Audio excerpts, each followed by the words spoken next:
لله وكفى وسلام على عباده الذين اصطفى أما بعد أعوذ بالله من الشيطان الرجيم بسم الله الرحمن الرحيم إن الذين يؤذون الله ورسوله لعنهم الله في الدنيا والآخرة وأعد الله لهم عذابا مهينا سبحان ربك رب العزة عما يصفون وسلام على المرسلين والحمد لله رب العالمين اللهم صل على سيدنا محمد وعلى آل سيدنا محمد وبارك وسلم اللهم صل على سيدنا محمد وعلى آل سيدنا محمد وبارك وسلم اللهم صل على سيدنا محمد وعلى آل سيدنا محمد وبارك وسلم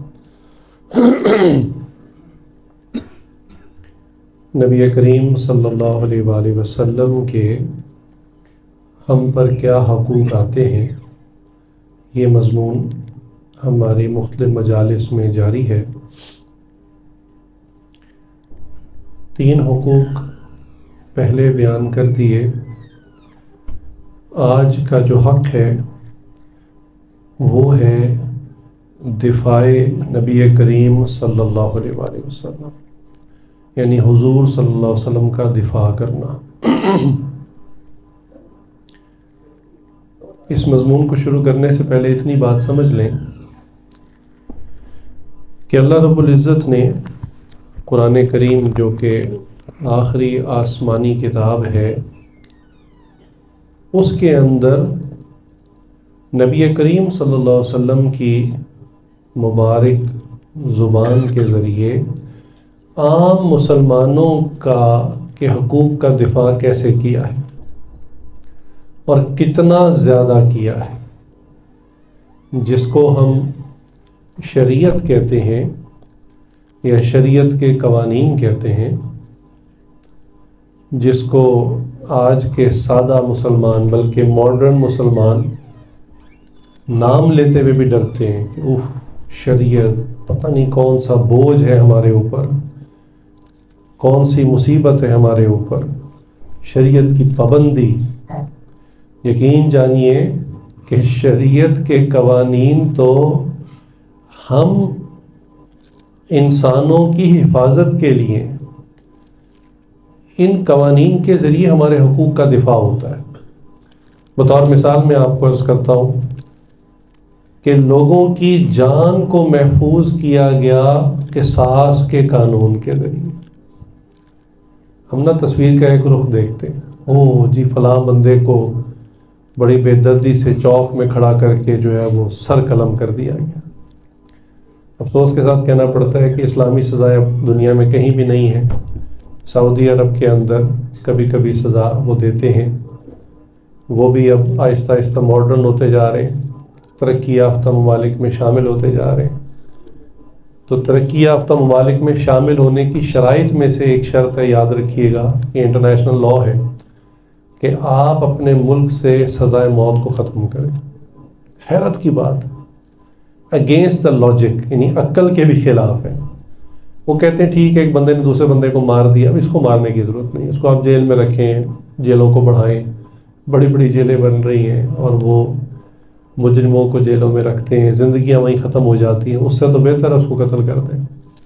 لیکن وہ کہتے ہیں قتل کی سزا ختم کریں اگر آپ نے جو ہے وہ ترقی یافتہ ممالک میں شامل ہو۔ یہ کچھ لاز ہیں، کافی سارے ہیں، میں نے ایک بیان کیا۔ تو ہم اس چیز کو تو دیکھتے ہیں کہ ایک بندے کو ایسے سر قلم کر دیا گیا، قتل کر دیے گئے، ہم نے یہ کیوں نہیں دیکھا کہ اس بندے نے کیا کیا تھا؟ اس بندے نے بھی تو کسی بے گناہ بے قصور کو ناحق قتل کیا تھا، اور اگر اس کو اب قتل نہیں کیا جائے گا اس کے بدلے میں، جس کو قصاص کہتے ہیں، تو پھر یہ ممکن ہے اور کئی لوگوں کو قتل کرے۔ ایک دوسری بات کہ جب کوئی اور بندہ قتل کرنے کا ارادہ کرے گا، وہ سوچے گا یار فلاں نے قتل کیا تھا، کچھ بھی نہیں ہوا، دیکھو وہ ضمانتیں کروا کے پیسہ دے کے چھوٹ کھلا پھر رہا ہے، اس کو بھی جرت ہوگی، یہ بھی کسی بے گناہ کو قتل کرے گا۔ اور دیکھا داکھی یہ ریت چل پڑے گی کہ جس امیر زادے کا دل کرے وہ غریب کو قتل کر دے، کوئی پوچھنے والا نہیں۔ جن ممالک میں، جیسے میں نے سعودیہ کی مثال دی، قصاص کا قانون ہے، یا افغانستان کے اندر جب اسلامی حکومت قائم ہوئی تو وہاں قصاص کا حکم انہوں نے نافذ کیا، پورا علاقہ کہتے ہیں اتنا امن ہو گیا کہ لوگوں نے اپنی املاک اور قیمتی اشیاء کھلی چھوڑنی شروع کر دی، کوئی ہاتھ نہیں لگاتا تھا۔ یہ شریعت کے قوانین اگر نافذ ہو جائے نا تو اتنا اس میں ہم انسانوں کا دفاع ہے، ہماری پروٹیکشن ہے۔ چنانچہ لوگوں کی جان کی حفاظت کی گئی قصاص کے قانون کے ذریعے، لوگوں کی مال کی حفاظت کی گئی چوری ڈاکہ کے قوانین کے ذریعے۔ آج کتنا مسئلہ ہے کہ آپ کہیں گاڑی کھڑی کریں تو اس کو پتہ نہیں کتنے سیفٹی لاک لگانے پڑتے ہیں، پھر بھی چوری ہو جاتی ہے، اور گھروں میں لوگ کتنے تالے لگاتے ہیں، پھر بھی چوری ہو جاتی ہے، ڈکیتی ہو جاتی ہے۔ تو اگر اسلامی قوانین نافذ ہو جاتے اور ایک مرتبہ ہاتھ کٹتا، اس کے بعد کئی سالوں تک یہ حرکت نہیں ہونی تھی۔ تو اللہ تعالیٰ نے ہم انسانوں کا دفاع فرمایا، ہمارے اموال کا، ہمارے مالوں کا دفاع کیا چوری اور ڈاکہ کے قوانین کی حفاظت سے۔ اسی طرح ہمارے نسب اور نسل کی بھی حفاظت کی زنا کے سزا کے قوانین کے ذریعے، تاکہ کوئی بندہ کسی کی نسل اور اس کا نسب خراب نہ کرے، کوئی کسی کی عزت کی طرف میلی آنکھ نہ اٹھا کر دیکھے، لہٰذا اس کا بھی قانون بنایا گیا۔ اسی طرح عام لوگوں کی جو عزت پامال کر دی جاتی ہے اور اس پہ جھوٹے الزام لگا دیے جاتے ہیں، معذرت کے ساتھ آج کے زمانے کی سیاست یہی ہے کہ ایک سیاستدان کے بارے میں وہ پروپیگنڈا شروع کریں کہ پھر عوام بھی راہ چلتے اس کو ایسے جملے کسیں کہ وہ بیچارہ کہیں منہ دکھانے کے قابل نہ رہے۔ شرعی قوانین اس میں پتہ ہے کیا ہے کہ اگر کوئی شخص کسی پر الزام لگائے، مثال کے طور پہ کہ فلاں چور ہے، اسلامی عدالت اس بندے کو بلائے گی اور کہیں گے اب آپ گواہ بھی لائیں اور ثبوت پیش کریں کہ اس نے چوری کی ہے، اور اگر آپ ثبوت اور گواہ نہ لا سکے تو آپ کو اتنے کوڑے بطور سزا لگیں گے۔ کیوں؟ آپ نے فلاں بندے کی عزت خراب کی۔ اسلام نے عزتوں کا اتنا خیال کیا ہے، ایسے نہیں ہے کہ بس جس کے ہاتھ میں مائک آ گیا، کیمرہ آ گیا، وہ شروع ہو جائے دوسرے کے اوپر، اور مجمع میں جا کے ہر بندے کوئی کسی کو چور بنا دے، کسی کو ڈاکو بنا دے، کسی کو فلاں بنا دے۔ نا، عزتیں اتنی سستی نہیں ہیں۔ چنانچہ اسلامی قوانین نافذ ہو جائیں، اور جس زمانے میں نافذ تھے تو اگر کوئی شخص کسی پر زنا کی تہمت لگا دے، کسی عورت پر الزام لگا دے کہ یہ غلط کام کرتی ہے، تو اس کو عدالت بلائے گی اور کہیں گے آپ 4 گواہ پیش کریں۔ وہ کہنا جی میں نے تو آنکھوں سے دیکھا، کہ ٹھیک ہو گیا، آپ 3 گواہ اور لائیں، اور اگر آپ 3 گواہ نہ لا سکے تو اب آپ کو کوڑے لگیں گے۔ اللہ اکبر! عزتیں اتنی سستی نہیں ہوتی کہ کسی بھی عورت کو محلے میں بدنام کر دیں، کسی بھی آدمی کو جو ہے وہ ذلیل کر دیں۔ اور سوشل میڈیا کا زمانہ ہے، اپنی عقل، اپنی آنکھ سے جو دیکھا ویڈیو بنائی اور جو چاہا اس کے ساتھ چسپاں کر دیا، اور وہ سٹوری پھر چل نکلتی ہے۔ ابھی حالیہ زیادہ ٹائم تو نہیں ہوا، ایک سکول کا واقعہ جو ہوا، کہ واقعہ تو کچھ بھی نہیں تھا، بات کیا سمجھی، کیا دیکھی، اور اس سے اس سکول اور ادارے کا کروڑوں روپے کا نقصان ہو گیا۔ اس کی ساکھ کو جو نقصان ہوا، آئندہ پتنی کئی سالوں تک جو ہے اس کو داخلے نہیں ملیں گے، جو بچے ہیں وہ چھوڑ کے چلے جائیں گے، کیا کچھ نہیں ہوا اس کے ساتھ، اور بیچ میں واقعہ کچھ بھی نہیں۔ تو عزتیں اتنی سستی نہیں ہوتی۔ اگر اسلامی قوانین ہوں، نافذ العمل ہوں، تو لوگ اپنی زبان کھولنے سے پہلے 100 مرتبہ سوچیں گے کہ جناب یہ لینے کے دینے پڑ جائیں گے۔ اگر ہم نے کوئی ایسی ویسی بات کہہ دی اور ہمیں جو ہے وہ قاضی صاحب کی عدالت میں بلا لیا گیا تو ہم تو مارے جائیں گے۔ چنانچہ یہ قوانین ہیں ہم انسانوں کے دفاع کے لیے، ہماری حفاظت کے لیے ہے۔ اللہ اکبر کبیرہ۔ اسی طرح وراثت کا حق اللہ نے محفوظ کیا، اس کے قوانین ہیں باقاعدہ۔ ایسے نہیں ہے کہ بھئی ایک شخص فوت ہو گیا، اس کے بچے چھوٹے ہیں تو اب رشتہ دار آپس میں مال کھا پی کے ختم کر دیں۔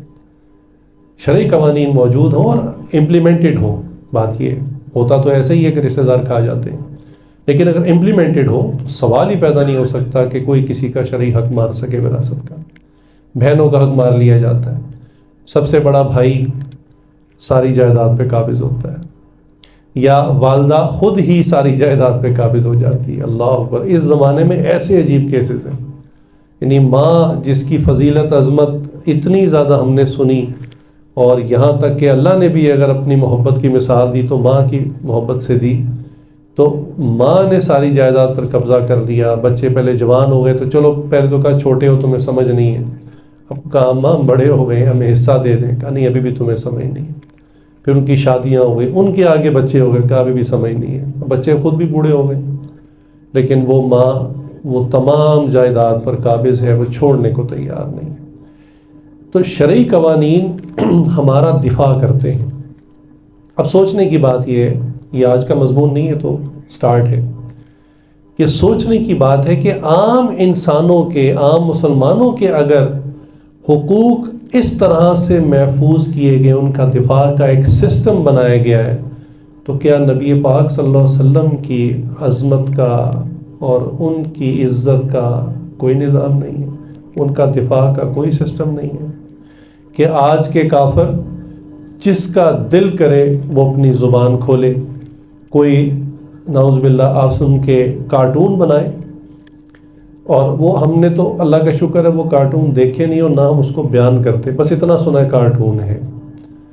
اللہ اکبر. میں نے ایک مرتبہ تھوڑا سا اس کو سرچ کیا تو بس اس کے آگے پھر میری بھی ہمت نہیں. وہ کارٹون تو کئی بنے تھے، وہ ایک کارٹون میں نے وہ یعنی اس کا خاکہ سا دیکھا تو بس اس کے آگے میری بھی ہمت نہیں ہوئی کہ میں تو جنہوں نے اس کو سمجھا کہ کس درجے کی بے ادبی ہے انہوں نے جانے دی تو ایسے نہیں دی کہ ایک وہ نجس جانور ڈاگی بس اس کا خاکہ بنا ہوا تھا اور اس کے نیچے بس سمجھ گیا نا نام لکھا ہو. میں بے ادبی نہیں کرنا چاہتا. اس طرح کے کارٹون بنا بنا کر اور پھر بڑی بڑی اسکرینوں پہ ڈسپلے کیے گئے. یہ کون سا فریڈم آف سپیچ ہے کہ جی ہمیں آزادی ہے ہم جو چاہیں بات کر سکیں؟ یہ فریڈم آف سپیچ کا دھوکہ ہے جو مسلمانوں کو دیا جاتا ہے تاکہ مسلمان معذرت کے ساتھ نامرد ہو جائیں اور کہ ہاں ٹھیک ہے جدید زمانہ ہے، ہر آدمی کو حق ہے بات کرنے کا. بالکل حق نہیں ہے. میں آپ کو بتاؤں انہوں نے اپنے لیے تمام حقوق رکھے ہوئے ہیں، لہٰذا آپ امریکہ جیسے ملک کے اندر یہودیوں کے خلاف کوئی بات نہیں کر سکتے. اگر آپ کریں گے آپ کو سزا ہوگی، جیل بھیجا جائے گا. ہولوکاسٹ ان کا ایک ایونٹ تاریخی گزرا ہے جس میں یہودیوں کو بہت بے دردی سے قتل کیا گیا، اور بہرحال at the end of time ان کا صفایا تو ہو ہی جانا ہے انشاءاللہ، لیکن تاریخ میں بھی ایسا ان کے ساتھ ہوا. تو ہولوکاسٹ کے اوپر آپ کسی پلیٹ فارم پہ اگر بات کریں تو آپ کے لیے سزائے موت ہے، اور اگر سزائے موت نہ ہو اس سے کم از کم 12 سے 18 سال کی سزا ہے. اب فریڈم آف سپیچ کہاں پہ گیا؟ امریکہ کے اندر ہی ایک پارلیمنٹیرین نے پارلیمنٹ کے اندر کھڑے ہو کے نا طالبان کے حق میں تقریر شروع کر دی. عین اس وقت جب امریکہ افغانستان کے اندر طالبان کے خلاف فائٹ کر رہا ہے، اور وہ طالبان کے حق میں بولنا شروع ہو گیا. امریکن تھا. اب لوگ اس کو چپ کروا رہے ہیں کہ تم کیا ان کی حمایت کر رہے ہو، تم کیوں ٹیررسٹ کا ساتھ دے رہے ہو. اس نے ایک ہی لفظ کہا، اس نے کہا فریڈم آف سپیچ اب مجھے حاصل نہیں ہے. تو تھپڑ مارا ان کے منہ پر کہ تم نعرہ تو لگاتے ہو فریڈم آف سپیچ کا، لیکن جب میں کوئی بات کروں تو بھئی میرا بھی تو رائٹ ہے نا کہ میں جس کے بارے میں حق بات کر سکتا ہوں. تو یہ ان کی حقیقت ہے. کئی چیزوں کے اوپر آپ کلام نہیں کر سکتے، باقاعدہ آپ کو سزا ہے، جیل بھیجا جائے گا. لیکن نبی کا ہی ذکر اتنا سستا ہے، ان کی شان میں بے ادبی گستاخی کرنا ان کے لیے بڑا آسان ہے. اور آج کا ٹھنڈا ایمان سے فارغ مسلمان کہتا ہے جی وہ چونکہ کافر ہیں ان کو تو ہمارے نبی کی عظمت کا نہیں پتہ نا، تو چلو اگر وہ کچھ ایسی بدتمیزی کر رہے ہو کرنے دو، ہمارے نبی کی شان بڑی بلند ہے، نبی کو فرق نہیں پڑتا. جی واقعی نبی کو فرق نہیں پڑتا، آپ کو فرق پڑتا ہے، آپ کو ڈوب مرنا چاہیے. میں اس کی مثال دیا کرتا ہوں. میں نے نا کچھ ایسی ویب سائٹس دیکھیں جو کافروں نے بنائی ہیں اور وہ اینٹی جہاد ہیں، جہاد کے خلاف وہ کیمپین چلتی ہے، ویب سائٹس ہیں. اچھا، ان ویب سائٹس کے اوپر نا صحیح بخاری اور مسلم کی احادیث لکھی ہوئی ہیں، گوروں نے، عیسائیوں نے، کافروں نے. کیوں لکھی ہوئی ہیں؟ کہا کہ جی آپ لوگ پتہ نہیں اتنے فنیٹک کیوں ہیں، اتنے جہادی کیوں ہیں، اتنے غصے والے کیوں ہیں، آپ تو خود اپنے نبی محمد صلی اللہ علیہ وسلم کی بات نہیں مانتے. یہ انہوں نے اپنی سائٹس پہ کلیم کیا ہوا ہے. اور دلیل میں وہ کیا کہتے ہیں کہ دیکھو آپ کے نبی کے ساتھ طائف میں کیا ہوا اور نبی صلی اللہ علیہ وسلم نے بالکل بدلہ نہیں لیا بلکہ معاف کر دیا، ان کے لیے دعائیں کی. اسی طرح فلاں موقع پر آپ سم کے اوپر کبھی کوڑا پھینکا جاتا، کبھی آپ سم کے راستے میں، یعنی مکی دور میں جو مجاہدے تھے ان کا اکثر کا ذکر جو صحیح حدیث میں ہے کہ وہ رسول اللہ صلی اللہ علیہ وسلم کے ساتھ ہوتا رہا اور آپ صلی اللہ علیہ وسلم بالکل برداشت کرتے رہے، اور صحابہ کو بھی کہا کہ برداشت کرو. صحابہ کہہ رہے ہیں ہم جنگ کریں، اجازت نے کہا کہ نہیں، برداشت کرو. تو آپ تو اپنے نبی کی بات نہیں مانتے. یہ جہاد بیاد کدھر سے آ گیا؟ کیونکہ جب بندہ تلوار کا مقابلہ تلوار سے نہیں کر سکتا نا، پھر اگلے کو کنفیوز کرنے کی کوشش کرتا ہے. اس کو مینٹلی جو ہے نا، اس کو میڈیا وار کہتے ہیں، اس کو مینٹلی اتنا کنفیوز کر دیتا ہے کہ وہ شک شبے میں پڑ جائے کہ واقعی یار بات تو صحیح ہے کہ نبی نے تو بدلہ نہیں لیا، ہم پھر کیوں تلوار اٹھا لیتے ہیں. جی یہ سمجھنے کی بات ہے. ایک راستے سے والد اور بیٹا اکٹھے جا رہے ہیں، آگے کچھ اوباش قسم کے، بدماش قسم کے نوجوان ہیں، وہ والد کو برا بھلا کہنا شروع کر دیتے ہیں، گالیاں دینی شروع کر دیتے ہیں. اب یہاں پر دو کردار ہیں، ایک والد کا کردار اور جو اس کا بیٹا ساتھ ہے اس کا کردار. والد کا کردار یہی ہے کہ بیٹا چھوڑو، معاف کر دیتے، کوئی بات نہیں. کیا بیٹا بھی یہی کہے گا کہ معاف کر دیتے ہیں؟ اگر بیٹا بھی یہی کرے اور پی جائے اور برداشت کر جائے تو اس بات کو سننے والا ہر شخص کہے گا کہ بیٹا انتہائی بے شرم، بے غیرت اور ناکارہ ہے. باپ نے تو معاف کرنے کا ہی درس دینا تھا. کیا بیٹے کا بھی یہی رول تھا؟ بالکل نہیں. اب یہاں یہ تو تصویر کا ایک رخ ہے نا کہ جی کفار نے کہا کہ نبی صلی اللہ علیہ وسلم برداشت کرتے رہے، یہ مکی دور کی بات ہے. مگر اور اس کی ریزن بھی ہے کہ مکی زندگی کے اندر رسول اللہ صلی اللہ علیہ وسلم اور صحابہ بہت تھوڑی تعداد میں تھے.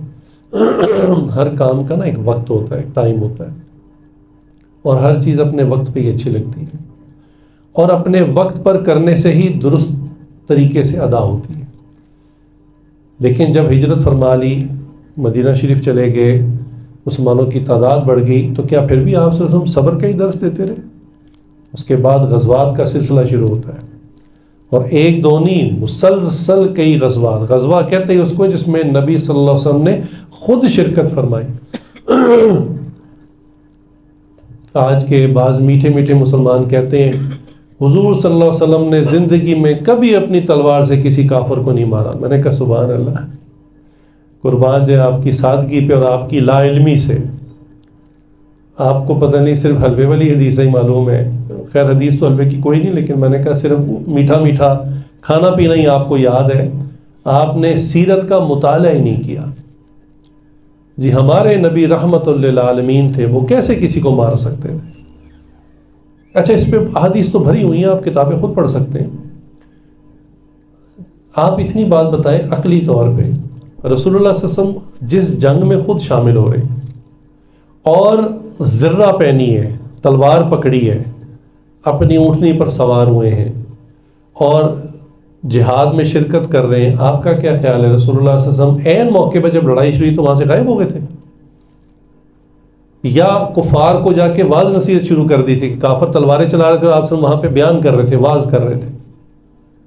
پھر آپ صحابہ کی روایات جو صحیح بخاری کے اندر وہ پڑھ لیں.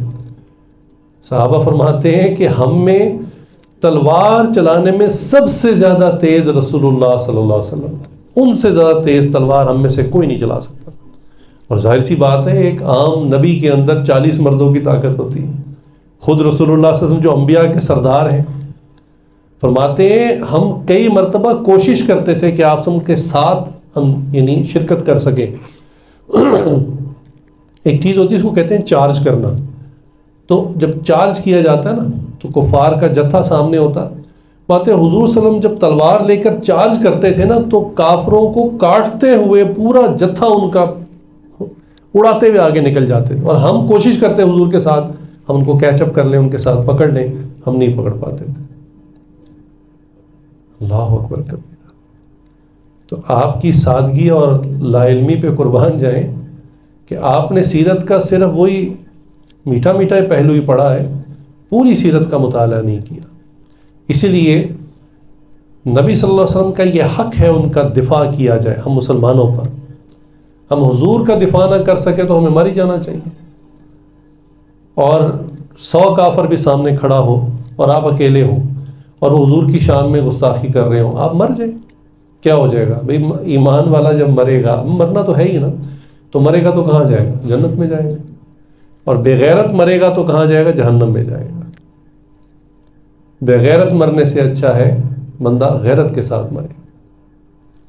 تو رسول اللہ صلی اللہ علیہ وسلم کا دفاع کرنا یہ حضور صلی اللہ علیہ وسلم کا حق ہے. آج بھی حضور کے نام کے ساتھ کوئی گستاخی کرے, حضور کے دین میں کوئی تبدیلی کرنے کی کوشش کرے, ختم نبوت کے معاملے میں جیسے کہ قادیانیوں کا یہ جھوٹا دعویٰ, مرزا غلام احمد قادیانی جناب وہ کہتے ہیں نبی ہے. ہمارا تو عقیدہ ہے, یہ تو ہمارے عقیدے پر زد ہے. اور عقیدہ ایک ایسی چیز ہوتی ہے جس پر جو ہے انسان کٹ مرنے کو تیار ہو جاتا ہے.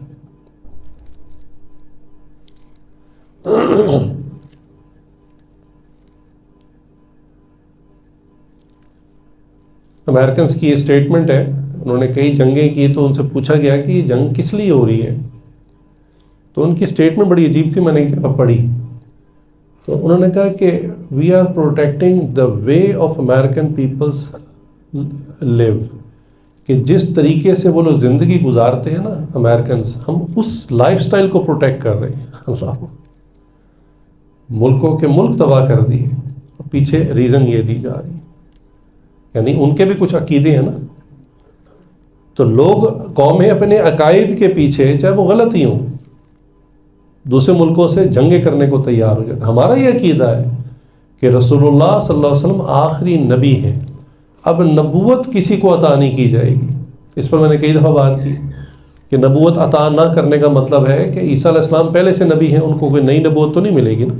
وہ اپنے قوم کے لیے پہلے سے نبی تھے, ان کی ایک دعا قبول ہوئی, آسمانوں میں اٹھا لیے گئے, اب اینڈ آف ٹائمز پہ آئیں گے اور وہ پہلے سے نبی ہوں گے, نئی نبوت نہیں ملے گی. لہٰذا حضور صلی اللہ علیہ وسلم خاتم النبیین ہیں, نبیوں کے سلسلے کو ختم کرنے والے ہیں. اب کوئی نیا نبی کا کانسیپٹ ہی نہیں ہے, تصور ہی نہیں ہے. تو ختم نبوت کا ہر محاذ پہ دفاع کرنا یہ دفاع نبوی صلی اللہ علیہ وآلہ وسلم ہر مسلمان کا حق ہے. یہ حضور کا ہم پر حق ہے کہ ہم اس کا دفاع کریں ہر پلیٹ فارم کے اوپر. چنانچہ رسول اللہ صلی اللہ علیہ وسلم کی حفاظت سب سے پہلے تو اللہ تعالیٰ نے قرآن کریم میں خود دفاع کیا. چنانچہ اللہ تعالیٰ سابقہ انبیاء کے بارے میں خود قرآن میں بیان فرماتے ہیں کہ قوم نے ان کو جادو کہا, کسی نے پاگل کہا, کسی نے کچھ کہا, تو نبی کو خود اپنی زبان سے کہنا پڑا کہ نہ میں پاگل ہوں نہ میں جادوگر ہوں. اپنا دفاع انہوں نے خود کیا. لیکن نبی کریم صلی اللہ علیہ وسلم کو قوم نے برا بھلا کہا تو ہر جگہ اللہ رب العزت نے خود جواب دیا, خود دفاع کیا اللہ نے نبی کریم صلی اللہ علیہ وآلہ وسلم کا. اللہ اکبر. اس کے ساتھ کہ فرشتوں کے ذریعے بھی حفاظت کروائی. حضور صلی اللہ علیہ وسلم چھوٹے تھے اور قافلے میں جا رہے تھے, سواری کے اوپر سوار تھے, تو قافلہ ایک ویرانی جگہ سے گزرا تو شیطان ابلیس نے اس سواری کی نکیل پکڑی اور ان کو نہ قافلے سے الگ کر دیا اور ان کو ویرانے میں, تاکہ یہ یہیں بھٹک کر وفات ہو جائے نعوذ باللہ حضور صلی اللہ علیہ وسلم کی, اور یہ بڑے ہی نہ ہو. تو اللہ تعالیٰ نے فوراً فرشتے جبریل کو بھیجا. جبریل گئے اور جا کر وہ ابلیس کو تو ایک ہاتھ مارا وہ پتہ نہیں کتنا دور جا کر گرا، اور نکیل پکڑ کے واپس قافلے کے اندر نبی صلی اللہ علیہ وسلم کی سواری کو لگا دیا۔ اللہ اکبر۔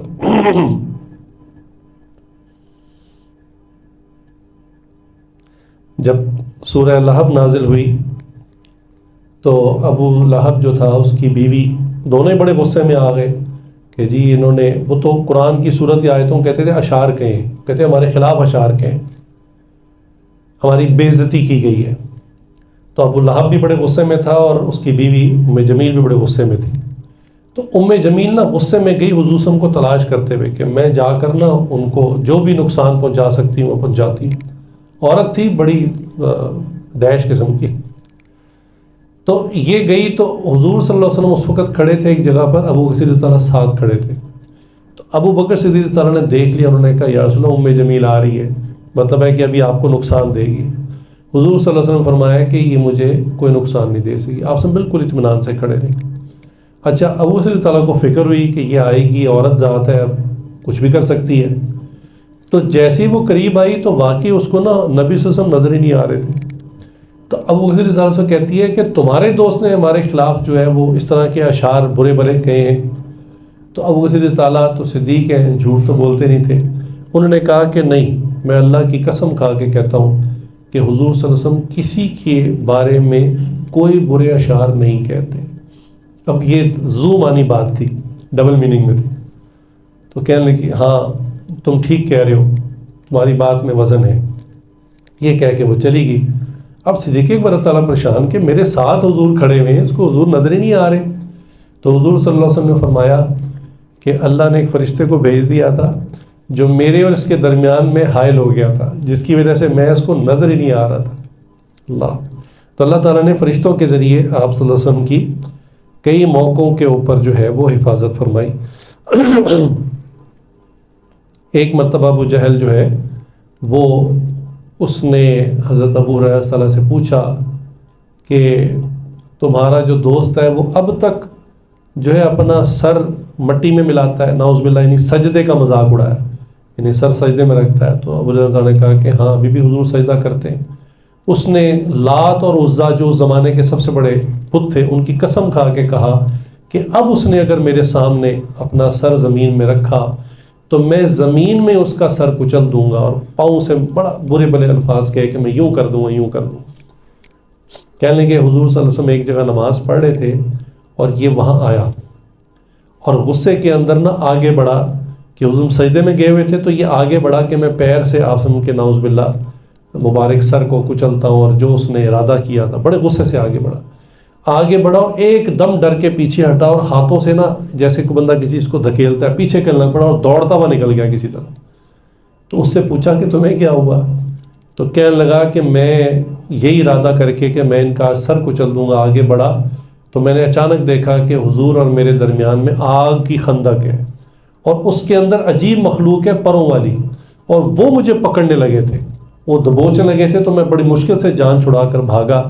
ادھر حضور صلی اللہ علیہ وسلم نے فرمایا کہ اگر یہ آج مجھے نقصان پہنچانے کے لیے قریب آتا تو فرشتے اس کی بوٹی بوٹی کر کے ٹکڑے ٹکڑے کر کے پھیلا دیتے۔ اللہ اکبر کبیرہ۔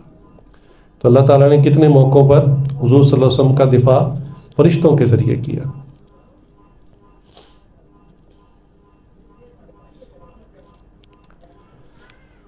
چنانچہ ایک طویل حدیث ہے، حضرت ابن عباس رضی اللہ عنہ فرماتے ہیں کہ حضرت جبریل امین نے حضور صلی اللہ علیہ وسلم کا مذاق اڑانے والوں کا، ایک ہے ویسے کوئی کافر ہے، اس کو سمجھ نہیں ہے اسلام کی، شرک کے اندر مبتلا ہے، وہ اور بات ہے، اس کے لیے مارجن ہے، اس کے لیے رعایت ہے، اس کے لیے گنجائش ہے، لیکن کافر بھی ہے اور خاص طور سے نبی صلی اللہ علیہ وسلم کا مذاق اڑا رہا ہے، اس کے لیے گنجائش اور مارجن بالکل نہیں ہے۔ چنانچہ انہوں نے کہا کہ ایک مرتبہ حضور صلی اللہ علیہ وسلم نے جبریل امین کو باقاعدہ نام بتائے کہ یہ لوگ ہیں کہ جو بہت زیادہ میرا مذاق اڑاتے ہیں اور مجھے تکلیف پہنچاتے ہیں۔ چنانچہ جبریل امین نے ان کا پھر کیا علاج کیا۔ چنانچہ ایک شخص تھا ولید بن مغیرہ، اس کے بارے میں حضور صلی اللہ علیہ وسلم نے فرمایا کہ یہ ولید ہے اور یہ جو ہے مجھے نقصان دیتا ہے۔ تو جبریل امین نے نا اس کے ہاتھ کی طرف اشارہ کیا. تو حضور صلی اللہ علیہ وسلم نے پوچھا جبریل کہ آپ نے کیا کیا؟ تو جبریل امین نے جواب یہی دیا کہ یا رسول اللہ بس جو کچھ مجھے کرنا تھا میں نے کر دیا، بتایا کچھ نہیں، بس کہا کہ جو کرنا تھا میں نے کر دیا. اللہ کی شان کہ اس کے ساتھ یہ معاملہ ہوا کہ یہ ولید بن مغیرہ ایک جگہ سے گزر رہا تھا اور سامنے سے ایک دوسرا بندہ آ رہا تھا جو اپنا تیر جو ہے نا اس کی چونچ کو ٹھیک کر رہا تھا، شارپ کر رہا تھا. دونوں آمنے سامنے چلتے آ رہے تھے، اچانک دونوں کی ٹکر ہوئی اور اس کا جو تیر کی چونچ تھی نا اس کی ہاتھ کی رگ میں لگی اور اس کی رگ کٹ گئی اور بلیڈنگ اتنی زیادہ ہوئی کہ یہ موقع پہ ہلاک ہو گیا. اللہ. اسی طرح حضور نے ایک شخص کی طرف اشارہ کیا، اسود بن یغوث، کہ یہ بندہ بھی بہت زیادہ تکلیف دیتا ہے اور مذاق اڑاتا ہے. تو جبریل امین نے اس کے سر کی طرف اشارہ کیا. حضور صلی اللہ علیہ وسلم نے وہی پوچھا کہ آپ نے یہ کیا اشارہ کیا؟ تو جبریل نے کہا یا رسول اللہ مجھے جو کچھ کرنا تھا وہ میں نے کر دیا. چنانچہ کچھ عرصے کے بعد اس کے سر میں عجیب طرح کے زخم بن گئے اور ان زخموں کے اندر سے خون اور گندگی نکلنے لگی اور اسی کے اندر وہ ہلاک ہو گیا. اسی طرح ایک شخص تھا اسود بن عبد المطلب، تو یہ بھی بہت حضور صلی اللہ علیہ وسلم کو جو ہے تکلیف دیتا تھا اور آنکھیں نکال کے دیکھتا تھا. حضور صلی اللہ علیہ وسلم نے اس کی شکایت جبریل امین سے کی تو جبریل امین نے اس کی آنکھوں کی طرف اشارہ کیا. حضور نے پوچھا یہ آپ نے کیا کیا؟ انہوں نے کہا یا رسول اللہ جو میں نے کرنا تھا کر دیا. چنانچہ اس کا عجیب انجام ہوا کہ ایک دن یہ ایک درخت کے نیچے کھڑا ہوا تھا، اچانک چیخنا چلانا شروع ہو گیا، اپنے اولاد کو گھر والوں کو آوازیں لگا مجھے بچاؤ مجھے بچاؤ، حالانکہ اس کے پاس کوئی بھی نہیں تھا. تو انہوں نے کہا بھی تمہیں کیا ہوا، کیا ہو رہا ہے تمہیں؟ کہہ رہا مجھے اس شخص سے بچاؤ جو نیزہ جو ہے میری آنکھوں میں مار رہا ہے. اور یہ کہتا رہا حتیٰ کہ اس کی دونوں آنکھیں پھوٹ گئی اور اسی تکلیف کے اندر وہ ہلاک ہو گیا. اسی طرح ایک شخص تھا حارث بن عیس اسہمی. اس کے بارے میں جب حضور نے فرمایا تو جبریل امین نے اس کے پیٹ کی طرف اشارہ کیا اور اس کا اثر یہ ہوا کہ کچھ عرصے کے بعد اس کے پیٹ میں زرد رنگ کا پانی بھر گیا اور منہ سے بھی وہی پانی نکلتا تھا. اللہ اکبر. اسی بیماری کے اندر یہ شخص ہلاک ہوا.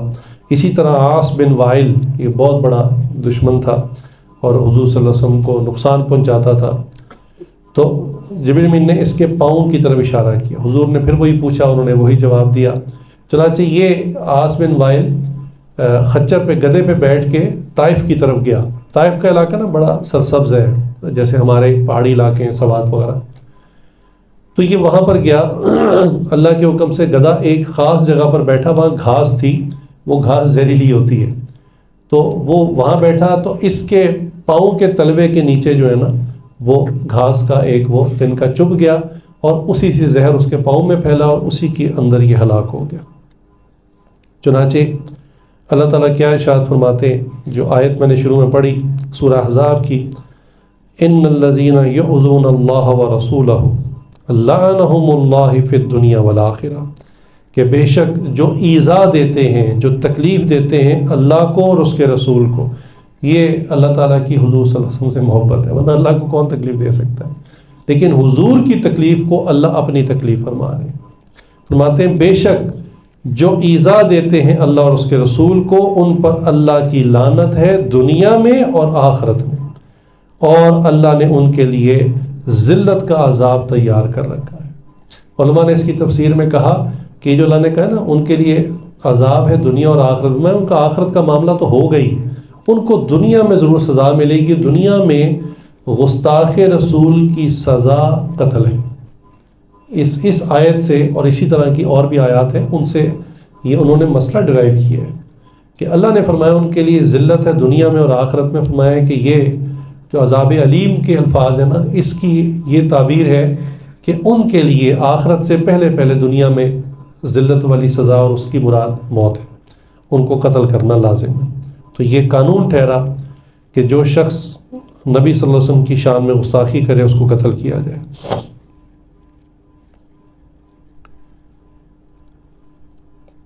پھر نبی کریم صلی اللہ علیہ وسلم نے خود اپنے زمانے میں بھی بعض لوگوں کے قتل کا حکم جاری کیا. یعنی ایک تو جنگ ہوتی ہے نا، جنگ میں تو خیر کھلے عام لڑائی ہو رہی ہوتی ہے، نہیں، اس کو کہتے ہیں اسپیشل اسیسینیشن، کہ بعض لوگوں کا نام لے کر کہا کہ اس کو قتل کیا جائے اور بعض کا ترغیب دی کہ تم میں سے کون ہے جا کے جو فلاں کا جو ہے نا ٹھکانے لگا کر، آپ نے ایسے ترغیب دی. اور بعض صحابہ کھڑے انہوں نے کہا یا رسول اللہ ہم معاملہ کر کے آئیں گے. چنانچہ کعب بن اشرف یہودی کو محمد بن مسلمہ انصاری رضی اللہ تعالیٰ عنہ نے قتل کیا. ابو رافع یہودی کو حضرت عبداللہ بن عتیق رضی اللہ تعالیٰ عنہ نے قتل کیا. ابن خطل کو کعبہ کے اندر، کعبہ کے احاطے کے اندر، جب کہ یہ غلاف کے اندر چھپ گیا تھا، اور فتح مکہ کے دن جب عام معافی کا اعلان تھا، حضور نے فرمایا کہ جو بیت اللہ میں چلا جائے اس کو معافی، جو ابو سفیان کے گھر چلا جائے اس کو معافی، جو اپنے گھر کا دروازہ بند کر لے اور لڑائی نہ کرے، مزاحمت نہ کرے، اس کو معافی. عام معافی بہت کھلے عام دی گئی. لیکن اس شخص کے بارے میں حضور نے فرمایا، آپ سب کی نگاہ نبوت تھی، فرمایا اگر یہ کعبے کے غلاف میں بھی گھسا ہونا اس کو وہاں بھی قتل کرنا ہے. لہٰذا ایسا ہی وہ، اس کو پتا تھا کہ میں شاید آج غلاف کعبہ میں بچ جاؤں، شاید میں پروٹیکشن مل جائے. لیکن اس دن جو ہے حضور نے چونکہ اس بارے میں حدیث فرمایا کہ میرے لیے آج کے دن میں قتل کو جو ہے وہ حلال کر دیا گیا، اور آج کے بعد قیامت تک کے لیے حرم کے اندر قتل و غارت کو منع کر دیا گیا، حرام کر دی. تو آج کے دن میرے لیے حلال کیا. اس شخص کے بارے میں سوچیں نا، اس نے نبی کو کتنا ستایا، کتنا ستایا ہوگا. ایک نقطہ رہ گیا، جو مسلمان یہ کہتے ہیں کہ حضور صلی اللہ علیہ وسلم تو رحمت للعالمین ہے، رحمت المسلمین نہیں ہے، رحمت للعالمین ہے. تو عالم میں تو یہودی بھی آتے ہیں، عیسائی بھی آتے ہیں، جانور بھی آتے ہیں، عالم میں تو سب آتے ہیں. تو پھر یہ کیسی رحمت ہے کہ سب کو ان کا نام لے لے کے قتل کروا رہے ہیں. اس پوائنٹ کو سمجھنا بہت ضروری ہے، ورنہ آپ کنفیوز رہیں گے. دیکھیں، ایک جو سرجن ہوتا ہے نا، سرجن کے پاس مریض آتا ہے اور اس کی ٹانگ میں نا گینگرین ہو چکا ہوتا ہے، اس کو بیماری لگ چکی ہوتی ہے، اور وہ بیماری آہستہ آہستہ بڑھ رہی ہوتی ہے، وہ ایک جگہ پہ نہیں ہوتی. اب وہ سرجن جو کہ انتہائی خیر خواہ ہے مریض کا اور اس کے رشتہ داروں کا، وہ کہتا ہے جناب اس کی ٹانگ اگر آج ہم نے آپریٹ نہ کی، آج نہ کاٹی، تو 24 گھنٹے کے اندر نا اس کا یہ وائرس اور یہ بیماری یہ آگے سینے تک پہنچ جائے گا، پھر یہ دل میں اور پھیپڑوں میں اور ایسی جگہ پہنچے گا ہم اس کو کاٹ بھی نہیں سکیں. ابھی موقع ہے کہ ٹانگ اگر کاٹ دی جائے، فوراً ڈیسیژن کریں تو یہ بچ سکتا ہے.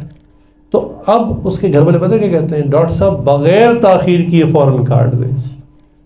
اور وہ ڈاکٹر جب اس مریض کی ٹانگ کاٹ دیتا ہے اور آ کے بتاتا ہے کہ جی میں نے مریض کی ٹانگ کاٹ دی اور شکر ہے بیماری آگے نہیں گئی، اس کے گھر والے مٹھائی لے کر آتے ہیں ڈاکٹر کے لیے، شکریہ ادا کرتے ہیں، ڈاکٹر صاحب آپ کی بڑی مہربانی، ہمارے مریض کو بچا لیا. ہو ڈاکٹر نے اس کی ٹانگ کاٹی ہے. تو وہ لڑتے نہیں ہے کہ آپ نے ہمارے جو ہے وہ بھائی کی یا والد کی ٹانگ کیوں کاٹ دی، آپ ہمارے دشمن ہیں. نہیں، کہتے ہیں آپ ہمارے دوست ہیں، آپ ہمارے لیے رحمت بن گئے، آپ نے ٹانگ کاٹ دی موقع پر، یہ بچ گیا ورنہ یہ ہلاک ہو جاتا. بات سمجھے؟ تو جو سرجن ہوتا ہے نا، اس کو پتہ ہوتا ہے کہ سرجیکل آپریشن اب ضروری ہو گیا. اس کی اگر ٹریٹمنٹ ہوتی تو وہ ٹریٹمنٹ پہلے کر چکا تھا، کیپسولز کھلا چکا تھا، اینٹی بائیوٹک کھلا چکا تھا، انجیکشنز دے چکا تھا. اب یہ لاسٹ آپریشن ہے جس کے بعد بچانے کی فقط یہی صورت ہے. تو بعض لوگ ایسے ہوتے ہیں جن کا کوئی علاج نہیں ہوتا، ورنہ رسول اللہ صلی اللہ علیہ وسلم کی مبارک زبان، آپ صلی اللہ علیہ وسلم کی مبارک زبان سے نکلا ہوا وظیفہ کتنا کارآمد ہے، سب کے دلوں کو پھیر سکتے تھے. لیکن بعض لوگ ہوتے ہی ایسے ہیں کہ وہ اس وائرس اور ناسور کی طرح ہوتے ہیں کہ ان کو اگر کاٹ کر نہ پھینکا جائے تو پورے معاشرے کے اندر اپنا گند پھیلا دیتے ہیں. اس لیے ان کا یہ سرجیکل آپریشن بہت ضروری تھا. تو یہ آپ صلی اللہ علیہ وسلم کا ان لوگوں کے لیے قتل کا حکم دینا عین رحمت ہے، رحمت عالم ہے. پورے عالم پر احسان کیا، ایسے لوگوں کو صاف کر دیا. بھئی کوئی چور ڈاکو، اس کو بعض کا اس نے اتنے قتل کیے ہوتے ہیں کہ جج پتہ کیا لکھتا ہے، اس کو 100 بار سزائے موت دو، حالانکہ ایک دفعہ سزائے موت سے وہ ختم ہو جائے گا. وہ کہتے ہیں اس نے اتنے قتل کیے ہیں اور اتنے لوگوں کی عزت خراب کی اور اتنا تباہی مچائی ہے کہ ایک سے چین نہیں آئے گا. وہ کہتے ہیں 100 مرتبہ اس کو سزائے موت دو. کسی کسی کو ایسی سزا اناؤنس کی جاتی ہے، اور یہ جج کا فیصلہ پوری قوم، پورے معاشرے کے لیے رحمت ہوتی ہے. کیونکہ اگر اس قسم کے بدماش کو جس نے کئی 100 قتل کیے ہیں، کئی گھر اجاڑ دیے ہیں، اگر اس کو ٹھکانے نہ لگایا جائے گا یہ مزید کئی گھروں کو جو ہے وہ برباد کرے گا. تو عادی مجرم ہو چکا ہے. تو حضور صلی اللہ علیہ وسلم نے جو یہ اقدامات فرمائے، تو یہ کوئی ظلم نہیں تھا، بلکہ یہ عین رحمت تھی کہ آپ صلی اللہ علیہ وسلم نے بعض ایسے لوگوں کے نام لے کر کہا کہ ان کو قتل کیا جائے۔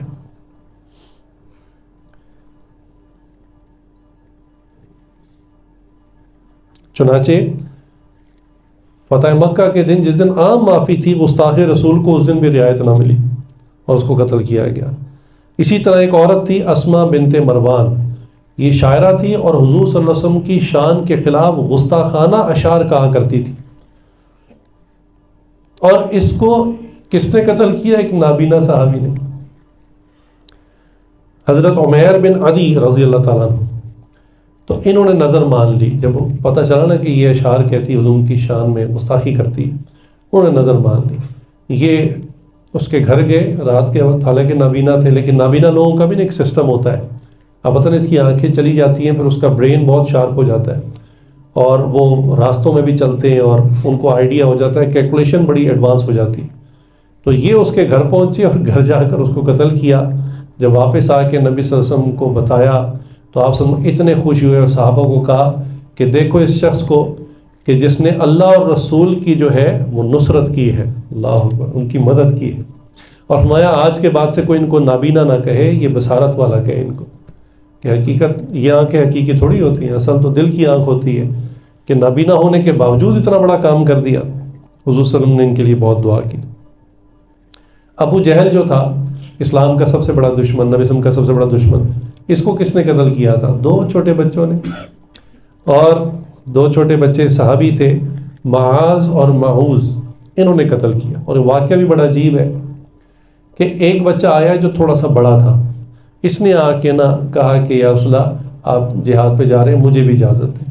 تو حضور نے کہا کہ تم تو بہت چھوٹے ہونے کے، یا رسول اللہ میں بالکل لڑ لوں گا۔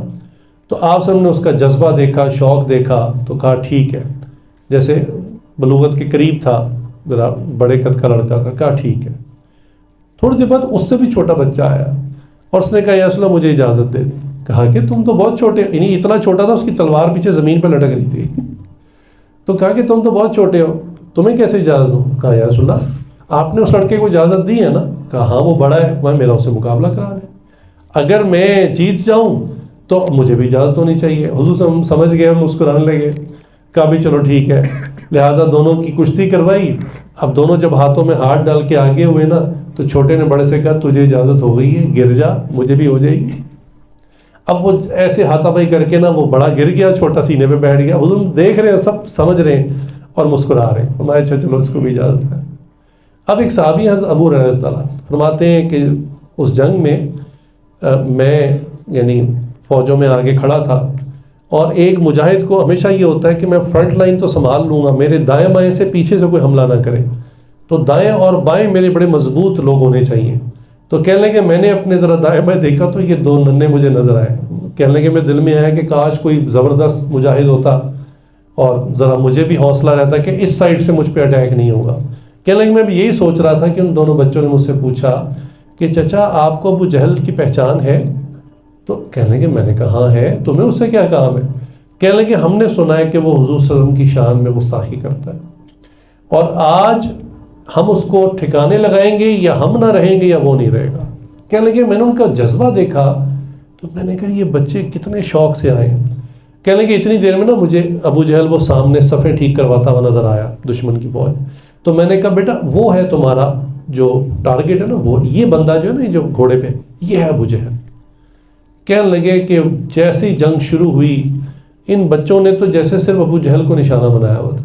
کہنے لگے تھے بھی چھوٹے، تو یہ گھوڑوں کے نیچے سے ہوتے ہوئے لوگوں سے بچتے بچاتے سیدھا ابو جہل تک پہنچ گئے۔ اب وہ بھی ایکسپیکٹ نہیں کر رہا تھا کہ مجھے بچے آ کے ماریں گے، وہ آرام سے اپنے گھوڑے پہ بیٹھا تھا، بھی بڑے قد کا، تو گھوڑے پہ بیٹھا۔ اب نیچے سے بچے سوچ رہے ہیں اس کو گرانا کیسے، گھوڑے پہ بیٹھا ہوا، اتنی ہائٹ ہے اس کی۔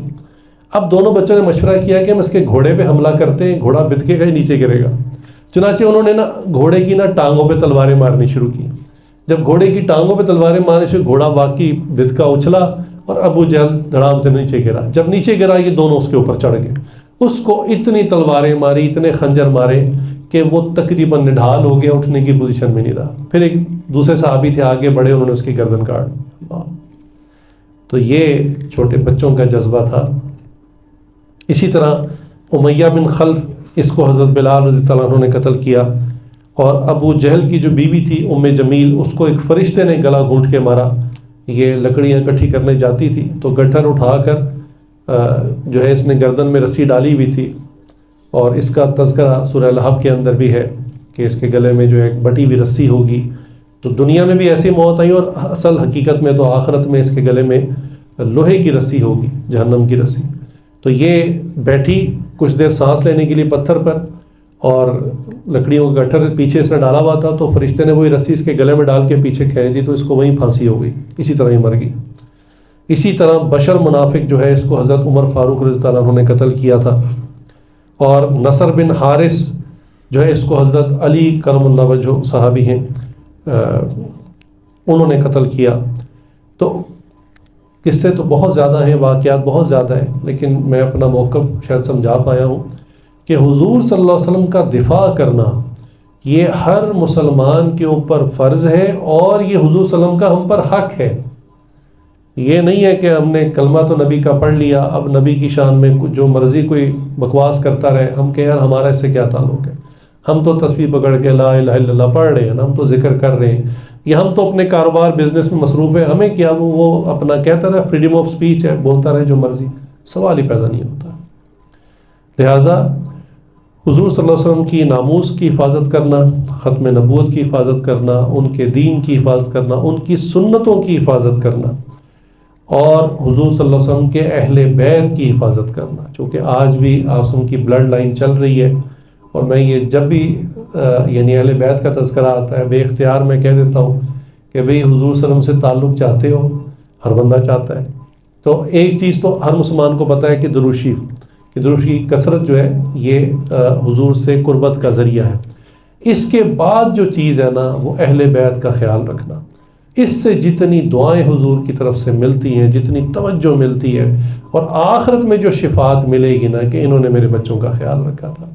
تو اہل بیت، چونکہ یہ سادات جو اصلی سادات ہیں وہ انتہائی خاموش، انتہائی سفید پوش، اور چونکہ نہ ان پہ زکوٰۃ ہے نہ ان پہ صدقات ہیں، فقط ہدیہ۔ آج کل ہدیہ کون دیتا ہے؟ تو بہت ہی زیادہ جو ہے وہ ان کا خیال رکھنے کی ضرورت ہے۔ اللہ حضرت ڈاکٹر جی اتنا زیادہ سادات کا خیال رکھتے تھے کہ یعنی کبھی کسی کے بارے میں کچھ بتاتے تھے نا، تو اور صفات جیسے کہ استاد ہیں تو کہتے تھے ماشاءاللہ یہ حافظ بھی ہیں، عالم بھی ہیں، مفتی، وہ کہتے تھے یہ سادات میں سے، بہت زیادہ ان کا پھر خیال کرتے، بڑا اکرام بھی کرتے تھے ان کا، اور بہت زیادہ خیال کرتے تھے، ان کو ہدیہ وغیرہ بھجواتے تھے۔ تو اس لیے آج کے زمانے میں جو سب سے بڑا ہتھیار ہے مسلمانوں کے پاس کیا ہے؟ یہ عجیب بات ہے کہ ہم نے ایک ایسا کام ہے جو نہیں کرنا، اور وہی ہمارا سب سے بڑا ہتھیار ہے۔ کیا چیز؟ بائیکاٹ کرنا۔ یعنی یہ کسی کافر کو قتل کرنے سے بھی بڑا ہتھیار ہے۔ آپ نے کچھ کرنا نہیں ہے بلکہ نہیں کرنا۔ کیا نہیں کرنا؟ کہ ان کی پروڈکٹس کو پرچیز نہیں کرنا۔ تو کچھ کرنے کا کام نہیں ہے، کچھ رکنے کا کام ہے۔ اور یہ بائیکاٹ ہم آج حیران ہو رہے ہیں، کفار نے سب سے پہلے بائیکاٹ ہمارے نبی صلی اللہ علیہ وسلم کے خلاف کیا تھا، آپ کو پتہ ہے؟ جی، مکی زندگی کے اندر کفار نے جب دیکھا کہ ہم ان کو علمی طور پہ تو ہرا ہی نہیں سکتے، اور حضور ہم آہستہ آہستہ بڑھاتے جا رہے ہیں اسلام کو، اور مسلمانوں کی تعداد بڑھتی جا رہی ہے، اب ہم نہ علمی طور پہ ہرا سکتے ہیں، نہ ویسے طاقت سے ہرا سکیں، نہ ان کو ہم قتل کر سکتے ہیں کیونکہ ان کا قبیلہ ہے، قریش قبیلہ بہت بڑا۔ تو انہوں نے کہا ان کا بائیکاٹ کر دو۔ لہٰذا ایک گھاٹی تھی، حضرت ابو طالب جو ہے نا ان کی ایک جگہ تھی، زمین تھی شیبی ابی طالب کے نام سے، انہوں نے کہا ان کو وہاں بھیج دیتے۔ لہٰذا پورا حضور صلی اللہ علیہ وسلم کا جو خاندان تھا اس سے بائیکاٹ کیا گیا۔ کتنا عرصہ؟ 3 سال۔ بائیکاٹ کا مطلب بھی سمجھیں، بائیکاٹ کا مطلب یہ نہیں تھا کہ ان سے تجارت نہیں ہوگی۔ آج تو ہم اتنا ہی کہہ رہے ہیں نا کہ کفار سے تجارت نہ کریں، ان کی چیزیں نہ خریدیں، یہ نہیں تھا بائیکاٹ۔ انہوں نے کہا ان کو نہ ہم کوئی چیز بیچیں گے، نہ کسی کو ان کو بیچنے دیں گے۔ لہٰذا وہ جو قافلے باہر سے آتے تھے مکہ میں، تو فوراً ابو جہل پہنچ جاتا تھا قافلے والوں کو، کہتا تھا دیکھو یہ وہ لوگ ہیں ہماری قوم میں تھے، ہم نے ان کو الگ کر دی، ہمارا ان سے بائیکاٹ چل رہا ہے، تم نے ان کو کوئی چیز نہیں بیچنی۔ وہ کہتے تھے اگر یہ خریدنا چاہے ہم کیا کروں؟ انہوں نے کہا ان کو قیمت 10 گنا زیادہ بڑھاؤ، اتنی مہنگی بتاؤ یہ خرید ہی نہ سکیں، اور جو تمہارا نقصان ہوگا میں بھر دوں گا۔ لہٰذا وہ لالچی تاجر وہ ان مسلمانوں کو کچھ نہیں دیتے تھے۔ تو حضور صلی اللہ علیہ وسلم ان کے خاندان کے لوگ مجبور ہو کے چھوٹے بچوں کے لیے کہ چلو بچوں کے لیے کچھ لے جائیں، بچوں کو تو نہیں پتہ ہمارے حالات ہیں کس وجہ سے، تو بچوں کے لیے تھوڑا سا ہی کچھ لے لیں، لیکن وہ اتنی زیادہ قیمت بتاتے تھے کہ بیچارے مسلمان نا امید ہو کے واپس اسی گھاٹی میں چلے جاتے تھے، اور وہ لالچی تاجر جا کے ابو جہل سے نقصان پورا کر لیتے۔ 3 سال کا عرصہ یہ تھوڑا نہیں ہے۔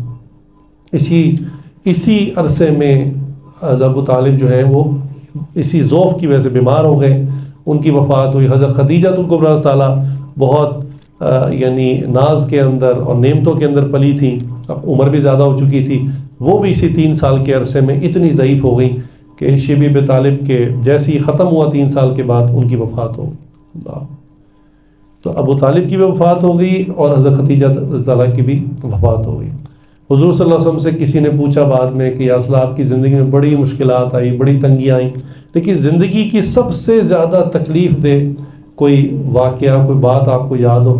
آپ نے فوراً بتایا کہ شیبہ ابی طالب کی جو 3 سال تھے یہ میری زندگی کے سب سے تکلیف دہ سال تھے، اور عام الحزن اس کا نام رکھ دیا، اس سال کا غم کا سال رکھ دیا، کہ 2 بڑے سہارے دنیا سے چلے گئے، ابو طالب بھی چلے گئے، خدیجہ الکبریٰ تعالیٰ بھی چلے گئیں، جو بہت حضور کو سپورٹ کیا کرتے تھے، دونوں سہارے چلے گئے۔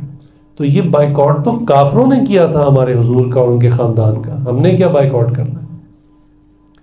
ہم تو صرف یہ کہہ رہے ہیں اپنی زبان کے چسکے کو تھوڑا چھوڑ دیں، جو برانڈز، جو عادتیں پڑی ہوئی ہیں ان کا سبسٹیٹیوٹ موجود ہے، آپ کو فاقہ کرنے کو نہیں کہہ رہے کہ فاقہ کریں، یہ تو ابھی لیول ہی نہیں آیا، صرف یہ کہہ رہے ہیں کہ ان کا برانڈ چھوڑ دیں اور لوکل پاکستانی برانڈ لے لیں۔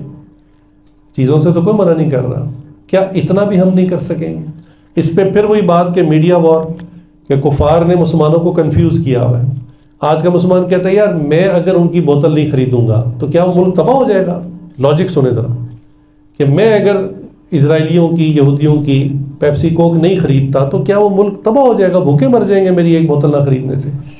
اس کا جواب بڑا سادہ سا ہے، جی بالکل نہیں مریں گے، آپ کی 1-2 بوتلیں نہ خریدنے سے بالکل وہ تباہ نہیں ہوں گے، وہ بھوکے نہیں مریں گے۔ لیکن یاد رکھیں کرامن کاتبین، ہمارے دائیں اور بائیں 2 فرشتے ہیں جو ہمارے ہر عمل کو لکھ رہے ہیں۔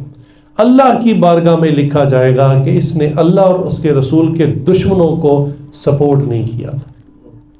یہ بہت بڑی بات ہے۔ ہماری نجات کا معیار اس پر نہیں ہے کہ اسرائیل آج تباہ ہوتا ہے کہ نہیں ہوتا، ہماری نجات کا معیار یہ کہ آپ کے ایکشنز کیا تھے اس زمانے میں، جب آپ کے مظلوم فلسطینی بہن بھائیوں کے ساتھ اس طرح سے گاجر مولی کی طرح کاٹا جا رہا تھا تو آپ نے کیا کیا؟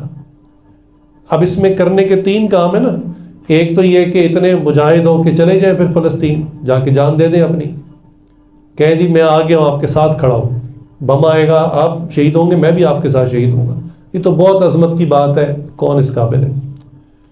اور دوسرا یہ کام ہے کہ آپ کچھ بھی نہیں کرتے، مثلا نہ ان کی سپورٹ کرتے ہیں فلسطینیوں کی اور نہ اسرائیلیوں کو سپورٹ کرتے ہیں، یہ دوسرا درجہ ہے کہ آپ کچھ بھی نہیں کرتے، آپ دعا کرتے ہیں۔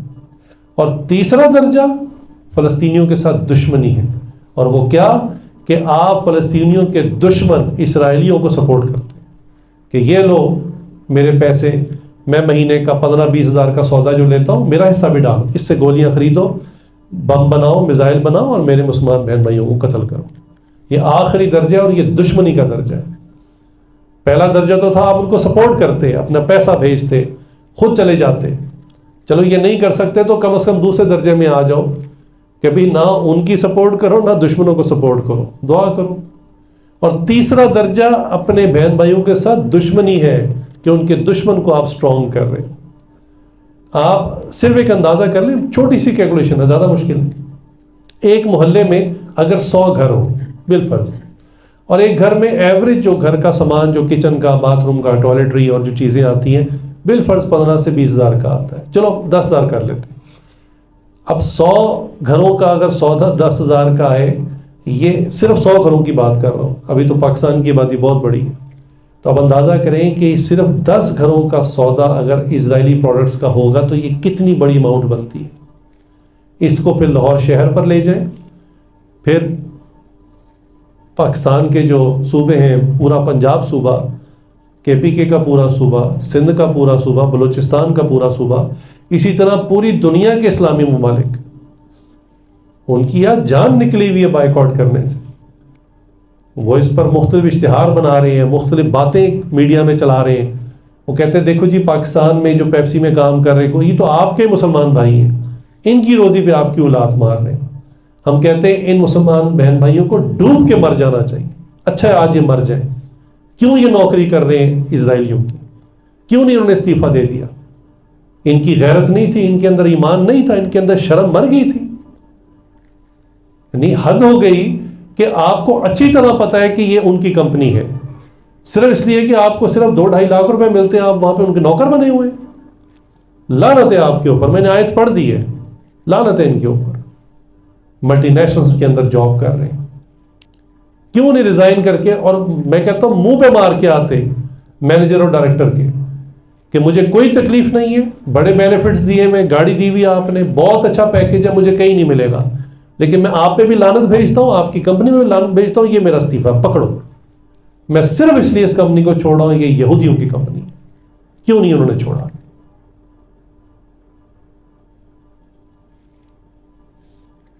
یعنی آخری حد کہ آپ اپنے فلسطینی بہن بھائیوں کے دشمن بنے ہوئے، خود ان کے دشمن کو اسلحہ دے رہے ہیں، ان کو سپورٹ کر رہے ہیں. اللہ اکبر. ویڈیوز تو آ چکی ہیں، اب تو کوئی جان کر آنکھیں بند کر لے تو پھر آخرت میں اس کا حساب ہوگا. میں صرف ایک بتاتا ہوں جو میں نے خود بھی دیکھی. ایریل ایک پاؤڈر ہے، ڈٹرجنٹ ہے، اور اس کی کمپنی باقاعدہ انہوں نے ایک کنٹینر تیار کیا، اور وہ کنٹینر میں ساری واشنگ مشینز لگی. یہ ویڈیو میں نے خود دیکھی ہے. ساری واشنگ مشینز لگی ہوئی ہیں. کمپنی کا سینئر مینیجر باقاعدہ اس محاذ پہ گیا، اللہ اکبر، جہاں جنگ ہو رہی ہے، یعنی جہاں اسرائیلی فوجی فلسطینیوں کو شہید کر رہے ہیں، قتل کر رہے ہیں، یہ وہاں وہ کنٹینر لے کے گیا. یہ ویڈیو نیٹ پہ موجود ہے. اور اس نے کہا فوجیوں کو لاؤ تمہاری وردیاں میں دھوتا ہوں. تو اس کنٹینر پہ ڈالے پر وہ بڑا ٹرالا جو ہوتا ہے اس پہ ساری واشنگ مشین لگی آٹومیٹک. تو ان اسرائیلی فوجیوں کی وردیاں وہ لے کر اپنے ہاتھ سے ڈالتا ہے، ایریل پاؤڈر ڈالتا ہے، اس میں واش کر کے ان کو دیتا ہے، اور پیچھے گولہ بارود چل رہا ہے اور وہ ڈرتا بھی ہے بار بار. وہ ویڈیو بن رہی ہے تو کہہ رہا ہے کہ میں اس وقت وار گراؤنڈ کے اندر کھڑا ہوں، یہ کوئی اسٹوڈیو میں فلم نہیں بن رہی. پیچھے آوازیں بھی آ رہی ہیں. یعنی اسرائیلی فوجی مسلمانوں کو قتل کر رہے ہیں، اور یہ کہہ رہا ہے کمپنی آپ کو یہ سپورٹ دے رہی ہے. میکڈونلڈز نے اسرائیل کے اندر فوجیوں کے لیے مفت برگر اور مفت جو ہے فاسٹ فوڈ بھیجے. کس کس کمپنی کا نام لوں؟ پھر ہماری غیرت تو مر گئی ہے نا. ہم پھر بھی میکڈونلڈ میں گھسے ہوئے ہیں، پھر بھی انہی کے سرف، انہی کے پاؤڈر. جی کوالٹی بڑی اچھی ہے. آپ فلسطینیوں کے خون سے اپنے کپڑے دھو رہے ہیں، خون سے کپڑے دھو رہے ہیں، کہ وہ اس درجے کے نڈر ہو گئے کہ وار گراؤنڈ میں جا کر وہ ان کے فوجیوں کی اتنی حوصلہ افزائی کر رہے ہیں کہ ہماری پوری کمپنی آپ کے ساتھ ہے، اور ہم اپنے ٹیسٹ صرف خراب نہ ہو جائے کہ جی وہ مزہ جو پیپسی کوک میں وہ پھر پاکستانی بوتل میں تو نہیں نہ ہے. ہم اتنی بھی قربانی نہیں دے سکتے. اللہ. تو ہمیں پھر اپنے ایمان پر افسوس کرنا چاہیے. کس منہ سے قیامت کے دن ہم اللہ کے سامنے کھڑے ہوں گے؟ کیا کہیں گے کہ ہمارے سامنے روز ویڈیو آتی تھی، آج فلاں اسپتال پہ بمباری کی. آج ریفیوجی کیمپ پوری دنیا کے اندر قانون بنا ہوا ہے کہ جو پناہ گزین ہوتے ہیں ان کے کیمپوں پر بمباری نہیں کی جاتی. یعنی کوئی اصول اگر انہوں نے چھوڑا ہو کہ کسی اصول پہ آ گئے، انسانیت کا کوئی اصول جو کافروں نے بھی مل کے بنائے، UN کے لاز اینڈ رولز ہیں کہ ہاسپٹل پہ بمباری نہیں ہوگی، ہسپتالوں پر نہیں ہوگی، ایمبولینسز پہ نہیں ہوگی، ریفیوجی کیمپ پہ نہیں ہوگی، صحافی کو نہیں مارا جائے گا. کتنے 100 صحافی قتل کر چکے ہیں وہ لوگ. یہ انٹرنیشنل رپورٹس ہیں، یہ مسلمانوں کی بھی نہیں ہے. کافر اس پہ چیخ رہے ہیں خود دوسرے. یہ کیا ہو رہا ہے؟ اور ہم اتنے بے حس ہو گئے ہیں کہ اپنے ملک میں بیٹھ کر ان کی چیزیں آرام سے کھا رہے ہیں، استعمال کر رہے ہیں کہ جی ہمیں تو برانڈڈ کی عادت ہے، ہم اس برانڈ سے نیچے جو ہے وہ افورڈ نہیں کر سکتے، کمپرومائز نہیں کر سکتے. تو پھر اللہ اور اللہ کے رسول کی لعنت ہو ہمارے اوپر کہ ہم صرف لذت کی خاطر جو ہے ان دشمنوں کو سپورٹ کر رہے ہیں. تو بہرحال مضمون کا خلاصہ یہی کہ دفاع نبی کریم صلی اللہ علیہ وآلہ وسلم مسلمانوں کے اوپر یہ فرض ہے، یہ حضور کا حق ہے کہ ہم اس حق کو ادا کریں. آخری بات ایک اس مضمون سے متعلق بہت ضروری ہے، وہ سمجھ لیں کہ اگر کہیں محلے میں کسی جگہ پر آپ کو کوئی شخص ایسا ملے یا اس کے بارے میں لوگ کہہ رہے ہوں کہ اس نے حضور کی شان میں گستاخی کی ہے، خدا را اس وقت تھوڑی سی عقل استعمال کریں. اس قانون کو اتنا مس یوز کیا جا رہا ہے، کتنے بے گناہ لوگوں کو عوام نے جوش میں آ کے نا کہ جی ہم سچے عاشق رسول ہیں، وہیں پہ موت کے گھاٹ اتار دیے. بالکل غلط ہے، 100% غلط ہے. اتنا جذباتی اور پاگل پن دکھانے کی ضرورت نہیں ہے کیونکہ قانون بنا ہوا ہے.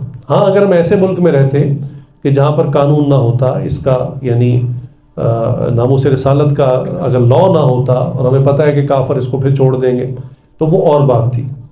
باقاعدہ قانون بنا ہوا. آپ کو اس لیے جذباتی ہونے کی ضرورت نہیں کہ ایسے واقعات بھی ہوئے ہمارے ملک میں کہ اس شخص نے تو بے ادبی کی نہیں تھی، بالکل نہیں کی تھی. دشمنی کے اندر اس کو لوگوں نے مشہور کر دیا کہ یہ گستاخ رسول ہے، اس نے یہ بات. اب لوگ اس کی بات سن نہیں رہے، وہ کہہ رہا بھائی میں نے کچھ نہیں کہا، ایسا میری طرف سے کچھ بھی نہیں ہے. لوگ ماری جا رہے ہیں، اس کو مار مار کے قتل ہی کر دی. یہ بہت بہت اس کی جتنی مذمت کی جائے کم ہے. یہ جہالت ہے، جہالت. یہ بالکل نہیں کرنا. میں نے کہی نا آپ میرے مضمون کو سن کر آپ بھی جوش میں آ جائیں تو جوش کے ساتھ ہوش بھی قائم رکھنا ہے. قانون بنا ہوا ہے، اس کو پکڑیں، اس کو اریسٹ کر کے پولیس کے حوالے کریں. ہاں اتنا آپ کا کام ہے، وہ بھاگنے نہ پائے. اب باقاعدہ اس سے پوچھا جائے گا. تحقیق تو ضروری ہے نا بھی اس نے بات کہی بھی ہے کہ نہیں کی. پھر وہی بات کہ جیسے اسلامی عدالت کا میں نے کہا گواہ لائے جائیں گے، وہ گواہ کہیں گے ہاں جی ہمارے سامنے اس نے یہ بات کی. تو اگر تو اس نے ایسی بات کی ہے یا نبوت کا دعویٰ کر دیا ہے جھوٹا، اس کی ویڈیو موجود ہے اور وہ کہتا ہے ہاں میں نبی ہوں، ہم دعویٰ کرتا ہے، اس کو آپ اریسٹ کریں. باقاعدہ قانون ہے، اس کے تحت اس کو سزا دی جائے گی. آپ خود ہی جج بن کے، خود ہی آپ جلاد بن کے موقع پر اس کو مار دیں، یہ اسلام نے اس کی اجازت قطعاً نہیں. اس لیے جذباتی ہو کر ایسی حرکت کرنے کی قطعاً ضرورت نہیں ہے. زیادہ سے زیادہ آپ اتنا سپورٹ کریں کہ اس کو اریسٹ کرنے میں ساتھ دیں اور پولیس کے حوالے کریں. بہت آپ حق ادا کرنا چاہتے ہیں اس کیس کو فالو کریں، کیونکہ بعض کا پیچھے نہ کوئی کیس فالو نہیں کرتا تو اس کو بھی چھوڑ دیتے ہیں پولیس والے. وہ کہتے ہیں میں کوئی مدعی ہونا چاہیے جو کیس کرے، اس کیس کو پروسیڈ کرے، پھر یہ آگے جائے گا. تو اتنا آپ کر سکتے ہیں. لیکن جوش میں آ کے عوام جو ہے وہ اس میں، وہ ایک خبر آئی تھی میں نے خود پڑھی کہ ایک یہ جو تھا بینک، اس کا جو گارڈ تھا اس نے مینیجر کو شوٹ کر دی، اپنے ہی مینیجر کو، اور وہ کہتا کیمرے میں آ گیا. یعنی اسی گن سے جو بینک نے اس کو حفاظت کے لیے دی تھی اسی لیے مینیجر کو مار دیا. اور اس نے باہر آتے ہی نعرے لگانے شروع کر دیے، قربان یا رسول اللہ اور اس طرح کے نعرے. عوام کٹھی ہوئی کیا، انہوں نے کہا جی وہ گستاخ رسول تھا، میں نے مار دیا. اچھا وہ ابتدائی یہ خبر تھی تو لوگوں نے اس کو ہار ہور پہنائے، اس کو کندھوں پہ اٹھایا، بڑا اس کو پروٹوکول دیا جی یہ تو بڑا عاشق رسول ہے، بڑا اچھا کام کیا. خیر پولیس آئی، اس کو اریسٹ کیا. اب جب انویسٹیگیشن ہوئی تو پتہ چلا کیس ہی کچھ اور تھا. وہ بندہ تھوڑا سا دماغی اس قسم کا آدمی تھا، غصے کا تیز، جو چوکیدار تھا.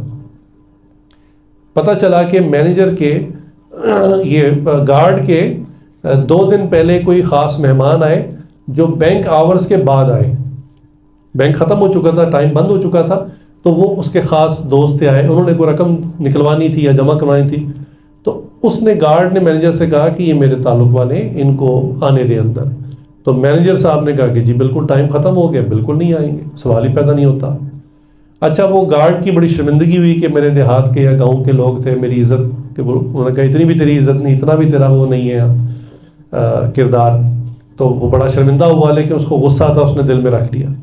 اور 2 دن بعد سیم ایسا ہی ہوا کہ مینیجر کے کوئی تعلق والے آ گئے آفٹر آورز میں.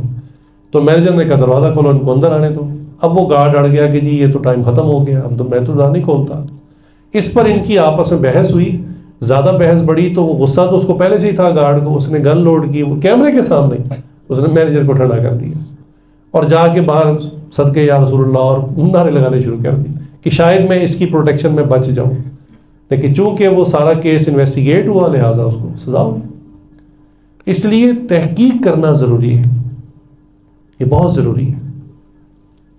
مجھے اچھی طرح یاد ہے میں عمرے پر تھا اللہ کے فضل سے، تو وہاں مجھے ایک صاحب ملے پاکستانی، انہوں نے کہا پتہ نا پاکستان میں کتنا ظلم ہو گیا؟ میں نے کہا کیا ہوا؟ کہیں سیالکوٹ کے اندر 2 بچوں کو قتل کر دیا گیا۔ تو میں نے کہا نہیں، میں تو چونکہ یہاں ہوں تو موبائل بھی استعمال نہیں ہوتا اس طرح کہ مجھے تو نہیں پتا۔ وہ جب میں واپس آیا آ کے نیوز دیکھی تو پتہ چلا کہ وہ 2 بچے تھے اور ان کو یہی کہہ کر مار دیا کہ جی یہ انہوں نے نبی کی شان میں گستاخی کی ہے۔ اور ظلم کی انتہا دیکھیں کہ پہلے ان کو لڑکے مارتے رہے بیٹ وغیرہ سے، اس طرح پھر اور لوگ شامل ہو گئے، وہ مارنا شروع ہو گئے۔ پھر کسی نے کال کر دی، وہ ایمبولینس کال کر دی 15 پہ، تو وہ آ گئی اور انہوں نے نا ان کو اپنی کسٹڈی میں لے لیا۔ تو اب یہ عوام اتنی پاگل ہوئی تھی، انہوں نے کہا ان کو باہر نکالو ورنہ ہم تمہیں بھی ماریں گے۔ لہٰذا وہ مجبور ہو گئے، انہوں نے ان بچوں کو پھر باہر نکال دیا۔ انہوں نے پھر مار مار کے ان کو پہلے قتل کیا، پھر الٹا لٹکا دیا چوک کے اندر، ٹھیک ہے۔ اب جب کیس انویسٹیگیٹ ہوا، ان میں سے ایک بچہ حافظ قرآن تھا۔ کوئی چکر نہیں تھا گستاخی رسول کا۔ ساری بات یہ کھلی کہ کرکٹ کا گراؤنڈ تھا، اس میں کچھ لڑکے، یہ لوگ پہلے کھیل رہے تھے 2 بچے، کچھ لڑکے ہیں، انہوں نے کہا پچ خالی کرو، ہم نے کھیلنا ہے۔ جیسے آپس میں وہ تھوڑی سی لڑائی ہو، انہوں نے کہا ہم نہیں خالی کرتے، تو تھوڑی سی لڑائی ہوئی۔ اس لڑائی کا بدلہ انہوں نے یہ لیا کہ ان کو مارنا شروع کیا۔ کسی نے پوچھا کیوں مارے؟ انہوں نے کہا گستاخ رسول ہے۔ لو جی بس، اب سارے اندھا دھند شروع ہو گئے مارنا۔ کسی نے زحمت ہی نہیں کی پتہ کرنے کی ان میں ایک بچہ حافظ قرآن تھا۔ اللہ، تو میں نے کہا یہ تو اتنا بڑا ظلم ہے کہ یہ تو اللہ کا عذاب نہ آ جائے، توبہ کرنی چاہیے۔ تو یہ واقعات میں اس لیے بتا رہا ہوں کہ اتنا پاگل پن، اتنا اندھا پن کہ آپ تحقیق بھی نہ کریں، تو یہ بہت بڑی جہالت ہے، بڑا ظلم ہے۔ آپ ظلمن کسی کو قتل کریں گے، آپ ظالم ہوں گے اللہ کی بارگاہ میں، بجائے اس کے کہ آپ عاشق رسول شمار ہو۔ آپ دنیا میں نہ بھی پکڑے گے تو آخرت میں اللہ کی عدالت میں پکڑے جائیں گے کہ آپ نے ظلم کیوں کیا۔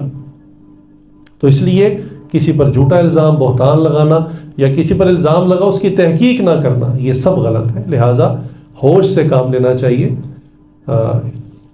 بعض لوگوں کو نا موقع نہیں ملتا ساری زندگی کے عشق رسول میں کوئی کارنامہ کریں، تو اس طرح کی بات سنتے ہیں، کہتے ہیں لو جی موقع مل گیا، ہاتھ صاف کرو۔ بھائی عقل اللہ نے دی ہے استعمال کرنے کے لیے، اس کو استعمال کرنا چاہیے۔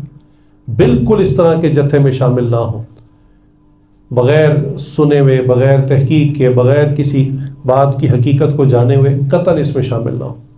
لہٰذا اس طرح کی کوئی حرکت ہو رہی ہو تو آپ بالکل اس میں شرکت نہ کریں، پولیس کو اطلاع کریں، قانون کے دائرے میں رہتے ہوئے ان کو سزا دلائیں۔ تو مضمون کا میں یہاں اختتام کرتا ہوں کہ نبی کریم صلی اللہ علیہ وسلم کا دفاع، ان کے دین کا دفاع، ختم نبوت کا دفاع، ناموس رسالت کا دفاع ہر پلیٹ فارم پہ ہم کریں۔ اگر کوئی صحافی ہے تو صحافت کے پلیٹ فارم پہ کرے، کوئی قلم سے دفاع کر سکتا ہے قلم سے کرے، کوئی واعظ نصیحت سے کر سکتا ہے وہ اس سے کرے، سوشل میڈیا کے اوپر آپ کچھ کر سکتے ہیں، کچھ جانتے ہیں آپ، اس کے ذریعے آپ دفاع کریں۔ ہر پلیٹ فارم کے اوپر آپ دفاع کریں۔ اللہ تعالی ہمیں حضور صلی اللہ علیہ وسلم کا، ان کی آل کا، اہل بیت کی اور ناموس کی حفاظت کرنے کا، دفاع کرنے کی اللہ تعالی توفیق عطا فرمائے۔ وآخر دعوانا الحمدللہ رب العالمین۔